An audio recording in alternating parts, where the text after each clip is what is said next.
Bonjour mes amis, sur le plan spirituel, on constate dans les civilisations en fin de vie, en fin de cycle, la résurgence de la culture de l'injustice.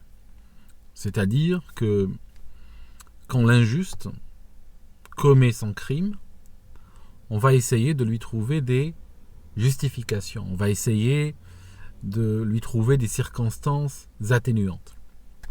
Et on connaît ça très bien dans le monde arabo-musulman. Le monde arabo-musulman est à genoux en très grande partie à cause de cette culture de l'injustice. Et le monde occidental est en train de suivre un cheminement similaire, ou parallèle, si vous voulez. Chaque fois qu'il y a des attentats, il y a des gens qui viennent nous dire, des faiseurs d'opinion, des journalistes, des hommes politiques, que les terroristes viennent frapper en Occident parce que l'Occident frappe ou bombarde dans leur propre pays, les bombarde dans leur propre pays. Donc ils viennent ici avec leurs bras vengeurs pour, comme par exemple à Manchester, tuer les enfants des Occidentaux. Bon, on va essayer de réfléchir à cette affirmation dans le cadre, par exemple, de l'attentat de Manchester, où donc un Libyen est venu se faire exploser au milieu d'enfants qui regardaient un spectacle. Et on va voir si cette défense s'applique à ce terroriste.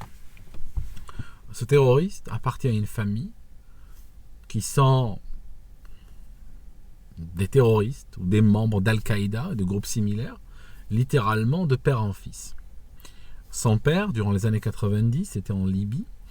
Et puis, il a pris la fuite, il a quitté son pays pour éviter les persécutions, parce qu'il faut savoir qu'il y a encore des pays dans le monde où les terroristes sont persécutés.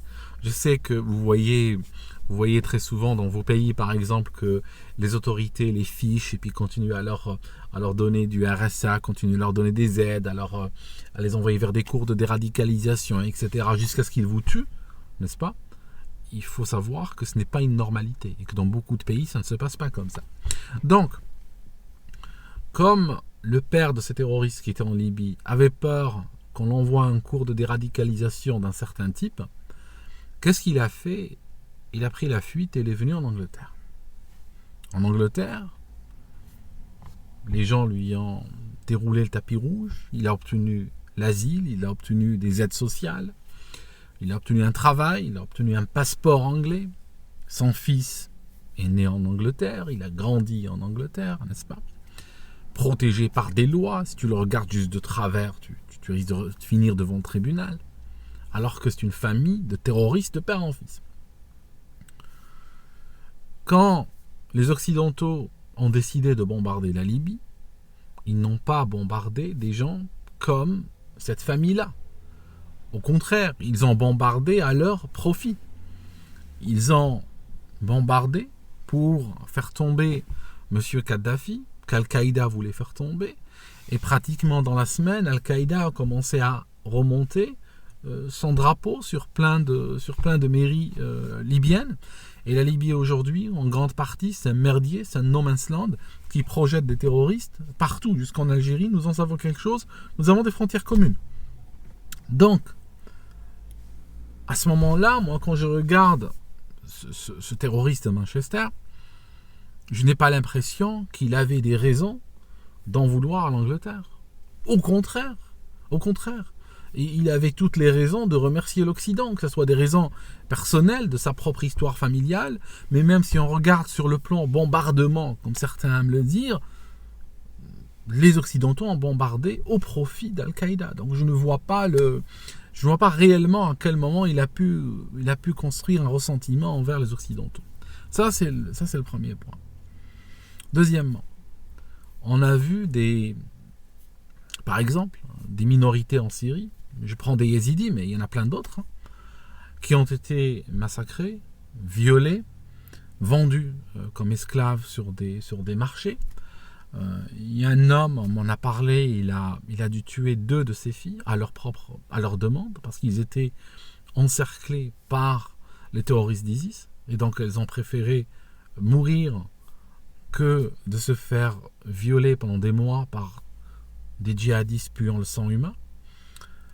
Et ces djihadistes en question étaient financés, armés, soutenus diplomatiquement, jusqu'à l'hystérie, par la diplomatie européenne et occidentale en général, et même avaient une très bonne presse. Le jour, par exemple, où la ville martyre d'Alep a été libérée et que les djihadistes sont partis, ils sont partis au profit d'un sauf-conduit négocié âprement par les Occidentaux pour leur permettre de partir d'Alep et d'aller à Idlib, pour permettre aux terroristes avec leurs propres armes en main de partir, d'accord?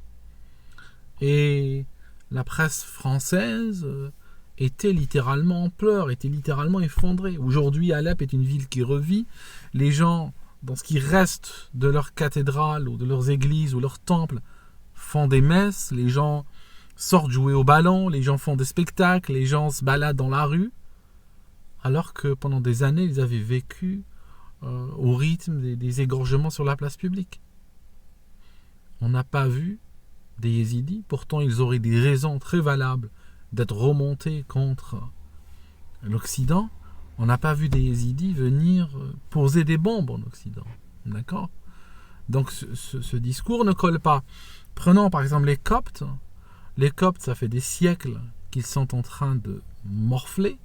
Ça fait des siècles que ce sont les habitants originaux de l'Égypte à la base.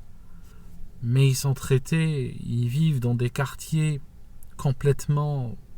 Ils vivent dans la poubelle littéralement. Leur vie, on les appelle des shahadines là-bas. La majorité sont des shahadines, ça signifie ce sont des gens qui viennent littéralement digérer avec leurs petites mains, même les enfants s'y mettent, ils viennent digérer les tonnes et les tonnes de poubelles que produisent des villes comme Le Caire par exemple. Et ils trient la poubelle à la recherche de quelque chose qui a une valeur ajoutée. Vous voyez ce que je veux dire? Et ils vivent dans des conditions abominables. Quand vous regardez les peu de reportages qu'il y a sur ce sujet-là, vous dites mais c'est pas possible qu'aujourd'hui des gens vivent comme ça. En plus, des bombes régulièrement, des tueries. Ce Pâques 2017, il y a une bombe qui a explosé dans une église où ils célébraient Pâques. Des femmes, des enfants qui faisaient rien d'autre que prier, qui n'étaient pas belliqueux, belligérants ou qui attaquaient qui que ce soit. Ils étaient juste là pour célébrer Pâques dans la dignité. Une bombe explose et ils sont morts. Récemment, la semaine dernière, il y a un bus qui est arrêté et puis les Coptes sont massacrés un après l'autre d'une balle dans la tête, enfants y compris.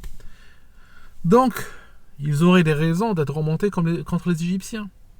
Combien de bombes ont placé les Coptes sur les 100 dernières années en Égypte?